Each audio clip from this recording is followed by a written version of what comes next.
இந்த மாடலோட பேர் வந்து ஆட்டோமேட்டிக் ஸ்ட்ரீட் லைட். சரியா? இப்போ நம்ம வந்து நைட் ஆயிடுச்சு அப்படின்னா ஆட்டோமேட்டிக்கா என்ன ஆயிரும், ஒரு 6 மணிக்கு மேல இருட்டானோடனே ஆட்டோமேட்டிக்கா ஸ்ட்ரீட் லைட் வந்து எரிஞ்சிரும். சரியா? அதே மாதிரி காலையில ஒரு 5 மணி அப்படியெல்லாம் ஆகும்போது வெளிச்சம் வந்துருமா, வரும்போது என்ன ஆயிரும், ஆட்டோமேட்டிக்கா ஸ்ட்ரீட் லைட் வந்து ஆஃப் ஆயிடும். அந்த மாடல் தான் இது. இப்போ இது என்ன பண்ணியிருக்கோம் அப்படின்னா பிஐஆர் அப்படின்னு சொல்லிட்டு ஒரு சென்சார் யூஸ் பண்ணியிருக்கோம். அதாவது பாசிவ் இன்ஃப்ராரெட் சென்சார். அப்படி இந்த இடத்துல இது வந்து சூரியன் மாதிரி இங்க ஒர்க் ஆகுது.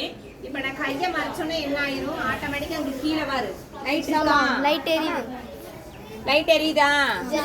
இது வந்து இருட்டானோனையும் ஆட்டோமேட்டிக்கா நல்லா பவரா எரியுது பாரு, ஃபுல்லா பவரா எரியுது இல்லையா? இருட்டானோனையும் ஃபுல்லா லைட் எரியும். சரியா? சரி, இப்ப இது வெளிச்சம் வந்தோன்னா என்ன ஆயிருது, ஆஃப் ஆயிரும். ஃபுல்லா என்ன ஆயிரும், ஆஃப் ஆயிரும். அந்த மாதிரி ஒரு ஒர்க்கிங் தான் இந்த மாடல். Okay, thank you.